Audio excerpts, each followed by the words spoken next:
to Chapter 2 in a study of Scarlet, brought to you by the amazing people at Project Gutenberg and my disembodied voice with extremely questionable accents and ability to voice act. So let's go ahead and dive into Chapter 2, The Science of Deduction. We met next day as he had arranged, and inspected the rooms at number 221B, Baker Street, of which he had spoken at our meeting. They consisted of a couple of comfortable bedrooms and a single large, airy sitting room, cheerfully furnished and illuminated by two broad windows. So desirable in every way were the apartments, and so moderate did the term seem when divided between us, that the bargain was concluded upon the spot, and we at once entered into possession. That very evening I moved my things round from the hotel, and on the following morning Sherlock Holmes followed me with several boxes and portmanteaus. For a day or two we were busily employed in unpacking and laying out our property to the best advantage. That done, we gradually began to settle down and to accommodate ourselves to our new surroundings. Holmes was certainly not a difficult man to live with. He was quiet in his ways, and his habits were regular. It was rare for him to be up after 10 at night, and he had invariably breakfasted and gone out before I rose in the morning. Sometimes he spent his day at the chemical laboratory, sometimes in the dissecting rooms, and occasionally in long walks, which appeared to take him into the lowest portions of the city. Nothing could exceed his energy when the working fit was upon him. But now and again a reaction would seize him, and for days on end he would lie upon the sofa in the sitting room, hardly uttering a word or moving a muscle from morning to night. On these occasions I have noticed such a dreamy, vacant expression in his eyes that I might have suspected him of being addicted to the use of some narcotic, had not the temperance and cleanliness of his whole life forbidden such a notion. As the weeks went by my interest in him and my curiosity as to his aims in life gradually deepened and increased. His very person and appearance were such as to strike the attention of the most casual observer. In height he was rather over 6 feet, and so excessively lean that he seemed to be considerably taller. His eyes were sharp and piercing, save during those intervals of torpor to which I have alluded, and his thin hawk-like nose gave his whole expression an air of alertness and decision. His chin, too, had the prominence and squareness which mark the man of determination. His hands were invariably blotted with ink and stained with chemicals, yet he was possessed of extraordinary delicacy of touch, as I frequently had occasion to observe when I watched him manipulating his fragile philosophical instruments. Okay, side note, does anybody else feel like Watson is getting a little bit too descriptive here? Perhaps Watson is, I don't know, a little bit creepy in his description of Sherlock? All right, back to narration. The reader may set me down as a hopeless busybody. Oh, look at that, not just me calling it out. When I confess how much this man stimulated my curiosity, and how often I endeavored to break through the reticence which he showed on all that concerned himself. Before pronouncing judgment, however, be it remembered how objectionless was my life, and how little there was to engage my attention. All right, solid point. Solid point, Holmes didn't even factor that in. My health forbade me from venturing out unless the weather was exceptionally genial, and I had no friends who would call upon me and break the monotony of my daily existence. Under these circumstances I eagerly hailed the little mystery which hung around my companion, and spent much of my time in endeavoring to unravel it. He was not studying medicine. He had himself, in reply to a question, confirmed Stamford's opinion upon that point. Neither did he appear to have pursued any course of reading which might fit him for a degree in science, or any other recognized portal which would give him an entrance into the learned world. Yet his zeal for certain studies was remarkable, and within eccentric limits his knowledge was so extraordinarily ample and minute that his observations have fairly astounded me. Surely no man would work so hard or attain such precise information unless he had some definite end in view. Desultory readers are seldom remarkable for the exactness of their learning. Desultory readers are seldom remarkable for the exactness of their learning. No man burdens his mind with small matters unless he has some very good reason for doing so. His ignorance was as remarkable as his knowledge. Of contemporary literature, philosophy, and politics, he appeared to know next to nothing. Upon my quoting Thomas Carlyle, he inquired in the naivest way who he might be and what he had done. My surprise reached a climax, however, when I found incidentally that he was ignorant of the Copernican theory and of the composition of the solar system. That any civilized human being in this 19th century should not be aware that the earth traveled round the sun appeared to be, to me, such an extraordinary fact that I could hardly realize it. You appear to be astonished, he said, smiling at my expression of surprise. now, now that I do know, now that I do know it, I shall do my best to forget it. To forget it? You see, he explained, I consider that a man's brain originally is like a little empty attic, and you have to stock it with such furniture as you choose. My apology for the horrific accent, but there's only one way to get better, everyone. And that's to practice. A fool takes in all the lumber of every sort that he comes across, so that the knowledge which might be useful to him gets crowded out, or at best is jumbled up with a lot of other things, so that he has a difficulty in laying his hands upon it. Now, the skillful workman is very careful indeed as to what he takes into his brain attic. He will have nothing but the tools which may help him in doing his work, but of these he has a large assortment, and all in the most perfect order. It is a mistake to think that that little room has elastic walls and can distend to any extent. Depend upon it, there comes a time when for every addition of knowledge you forget something that you knew before. It is of the highest importance, therefore, not to have useless facts elbowing out the useful ones. But the solar system, I protested. What the deuce is it to me? He interrupted impatiently. You say that we go round the sun. If we went round the moon, it would make not. Okay. Let me try that again. You say that we go round the sun. If we went round the moon, it would not make a pennyworth of difference to me or to my work. I was I was on the point of asking him what that work might be, but something in his manner showed me that the question would be an unwelcome one. I pondered over our short conversation, however, and endeavored to draw my deductions from it. He said that he would acquire no knowledge which did not bear upon his object. Therefore, all the knowledge which he possessed was such as would be useful to him. I enumerated in my own mind all the various points upon which he had shown me that he was exceptionally well informed. I even took a pencil and jotted them down. I could not help smiling at the document when I completed it. It ran in this way. And Sherlock Holmes, his limits. 1. Knowledge of literature, nil. 2. Philosophy, nil. 3. Astronomy, nil. 4. Politics, feeble. 5. Botany, variable. Well up in belladonna, opium, and poisons generally. Knows nothing of practical gardening. 6. Geology, practical but limited, tells at a glance different soils from each other, after walks has shown me splashes upon his trousers, and told me about their color and consistency in what part of London he had received them. 7. Chemistry, profound. 8. Anatomy, accurate but unsystematic.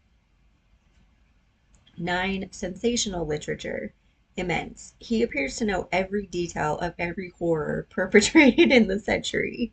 10. Plays the violin well. 11. Is an expert single stick player, boxer, and swordsman. 12. Has a good practical knowledge of British law. So quick question. Playing the violin well, how is that a limit, Mr. Holmes? Or Watson, excuse me, Mr. Watson. Okay. When I had when I had got so far in my list, I threw it into the fire in despair. If I can only find what the fellow is driving at by reconciling all these accomplishments and discovering a calling which needs them all, I said to myself, I may as well give up the attempt at once. All right, so really no accent on that one. I see that I have alluded above to his powers upon the violin. These were very remarkable, but as eccentric as all his other accomplishments, that he could play pieces and difficult pieces, I knew well, because at my request he has played me some of Mendelssohn's Lieder and other favorites. My sincere apologies, I completely mispronounced that. Feel free to let me know the correct pronunciation in the comments. When left to himself, however, he would seldom produce any music or attempt any recognized air. Leaning back in his armchair of an evening, he would close his eyes and scrape carelessly at the fiddle which was thrown across his knee. Sometimes the chords were sonorous and melancholy. Occasionally they were fantastic and cheerful. Clearly they reflected the thoughts which possessed him. But whether the music added those thoughts or whether the playing was simply the result of a whim or fancy was more than I could determine. I might have rebelled against these exasperating solos had it not been that he usually terminated them by playing in quick succession a whole series of my favorite airs, as a slight compensation for the trial upon my patience. During the first week or so we had no callers, and I had begun to think that my companion was as friendless a man as I was myself. Presently, however, I found that he had many acquaintances, and those in the most different classes of society. There was one little sallow, rat-faced, dark-eyed fellow who was introduced to me as Mr. Lestrade, and who came 3 or 4 times in a single week. One morning a young girl called, fashionably dressed, and stayed for half an hour or more. The same afternoon brought a gray-headed, seedy visitor looking like a Jew peddler, who appeared to me to be much excited, and who was closely followed by a slip-shod elderly woman. On another occasion an old white-haired gentleman had an interview with my companion, and on another a railway porter in his velveteen uniform. When any of these nondescript individuals put in an appearance, Sherlock Holmes used to beg for the use of the sitting room, and I would retire to my bedroom. He always apologized to me for putting me to this inconvenience. "I have to use this room as a place of business," he said, "and these people are my clients." I'm not really sure what my accent's trying to do here. Again, I had an opportunity of asking him a point blank question, and again my delicacy prevented me from forcing another man to confide in me. I imagined at the time that he had some strong reason for not alluding to it, but he soon dispelled the idea by coming round to the subject of his own accord. It was upon the 4th of March, as I have good reason to remember, that I rose somewhat earlier than usual, and found that Sherlock Holmes had not yet finished his breakfast. The landlady had become so accustomed to my late habit that my place had not been laid nor my coffee prepared. With the unreasonable petulance of mankind, I rang the bell and gave a curt intimation that I was ready. Then I picked up a magazine from the table and attempted to while away the time with it, while my companion munched silently on his toast. One of the articles had a pencil mark at the heading, and I naturally began to run my eye through it. Its somewhat ambitious title was "The Book of Life," and it attempted to show how much an observant man might learn by an accurate and systematic explanation of all that came in his way. It struck me as being a remarkable mixture of shrewdness and of absurdity. The reasoning was close and intense, but the deductions appeared to me to be far-fetched and exaggerated. The writer claimed by a momentary expression, a twitch of a muscle or a glance of an eye, to fathom a man's inmost thoughts. Deceit, according to him, was an impossibility in the case of one trained to observation and analysis. His conclusions were as infallible as so many propositions of Euclid. So startling would his results appear to the uninitiated, that until they learned the processes by which he had arrived at them, they might well consider him as a necromancer. From a drop of water, said the writer, a logician could infer the possibility of an Atlantic or a Niagara without having seen or heard of one or the other. So all life is a great chain, the nature of which is known whenever we are shown a single link of it. Like all other arts, the science of deduction and analysis is one which can only be acquired by long and patient study. Nor is life long enough to allow any mortal to attain the highest possible perfection in it. Before turning to those moral and mental aspects of the matter which present the greatest difficulties, let the inquirer begin by mastering more elementary problems. Let him, on meeting a fellow mortal, learn at a glance to distinguish the history of the man and the trade or profession to which he belongs. Puerile as such an exercise may seem, it sharpens the faculties of observation and teaches one where to look and what to look for. By a man's fingernails, by his coat sleeve, by his boot, by his trouser knees, by the callosities, why wouldn't it just be calluses, of his forefinger and thumb, by his expression, by his shirt cuffs, by each of these things a man's calling is plainly revealed. That all united should fail to enlighten the competent inquirer in any case is almost inconceivable. What effing twaddle! I cried, slapping the magazine down on the table. I never read such rubbish in my life. I'm sorry, what ineffable twaddle? I never read such rubbish in my life. What is it? Asked Sherlock Holmes. Why, this article, I said, pointing at it with my egg spoon as I sat down to my breakfast. I see that you have read it since you have marked it. I don't deny that it is smartly written. It irritates me, though. It is evidently the theory of some armchair lounger who evolves all these neat little paradoxes in the seclusion of his own study. It is not practical. I should like to see him clapped down in a third-class carriage on the Underground and asked to give the trades of all his fellow travellers. I would lay 1,000 to 1 against him. You would lose your money, Sherlock Holmes remarked calmly. As for the article, I wrote it myself. You? Yes.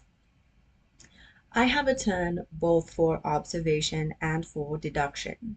The theories which I have expressed there, and which appear to you to be so chimerical, are really extremely practical. So practical that I depend upon them for my bread and cheese. And how? I asked involuntarily. Well, I have a trade of my own. I suppose I am the only one in the world. I'm a consulting detective, if you can understand what that is. Here in London we have lots of government detectives and lots of private ones. When these fellows are at fault, they come to me, and I manage to put them on the right scent. They lay all the evidence before me, and I am generally able, by the help of my knowledge of the history of crime, to set them straight. There is a strong family resemblance about misdeeds, and if you have all the details of 1,000 at your finger ends, it is odd if you can't unravel the 1,000th and first. Lestrade is a well-known detective. He got himself into a fog recently over a forgery case, and that was what brought him here. And these other people? They are mostly sent on by private inquiry agents. They are all people who are in trouble about something and want a little enlightening. I listen to their story, they listen to my comments, and then I pocket my fee. But do you mean to say, I said, that without leaving your room you can unravel some knot which other men can make nothing of, although they have seen every detail for themselves? Quite so. I have a kind of intuition that way.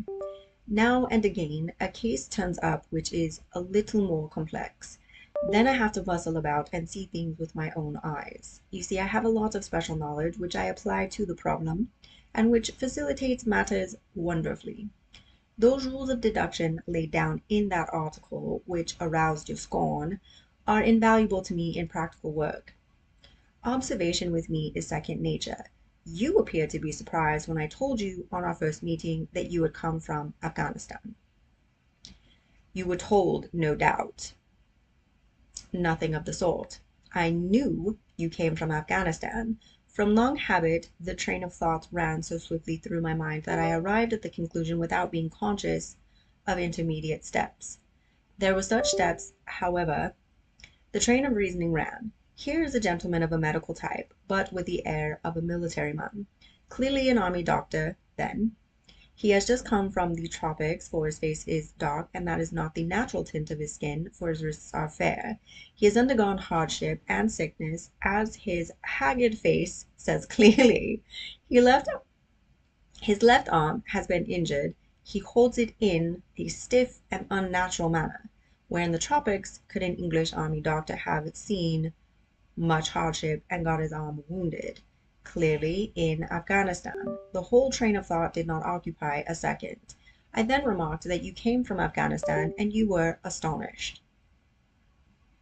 It is simple enough as you explain it, I said, smiling. You remind me of Edgar Allan Poe's Dupin. Dupin? I'm not sure how to pronounce that either.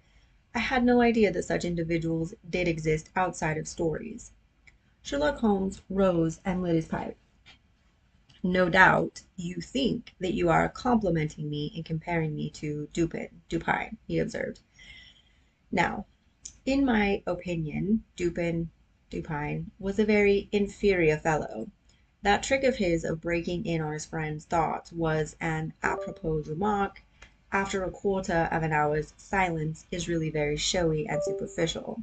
He had some analytical genius, no doubt, but he was by no means such a phenomenon as Poe appeared to imagine. Have you read Gaboriau's work? I asked. Does Lecoq come up to your idea of a detective? Sherlock Holmes sniffed sardonically. Lecoq was a miserable bungler, he said in an angry voice. He had only one thing to recommend him, and that was his energy. That book made me positively ill. The question was how to identify an unknown prisoner. I could have done it in 24 hours. Lecoq took 6 months or so. It might be made a textbook for detectives to teach them what to avoid. I felt rather indignant at having two characters whom I had admired treated in this cavalier style. I walked over to the window and stood looking out into the busy street. This fellow may be very clever, I said to myself, but he is certainly very conceited. There are no crimes and no criminals in these days, he said querulously. Wow. What is the use of having brains in our profession? I know well that I have it in me to make my name famous. No man lives or has ever lived who has brought the same amount of study and of natural talent to the detection of crime which I have done. And what is the result? There is no crime to detect, or at most some bungling villainy with a motive so transparent that even a Scotland Yard official can see through it. I was still annoyed at his bumptious style of conversation. I thought it best to change the topic. I wonder what that fellow is looking for, I asked, pointing to a stalwart, plainly dressed individual who was walking slowly down the other side of the street, looking anxiously at the numbers. He had a large blue envelope in his hand and was evidently the bearer of a message. You mean the retired sergeant of Marines, said Sherlock Holmes. Brag and bounce, thought I to myself. He knows that I cannot verify his guess. The thought had hardly passed through my mind when the man whom we were watching caught sight of the number on our door and ran rapidly across the roadway. We heard a loud knock, a deep voice below, and heavy steps ascending the stairs.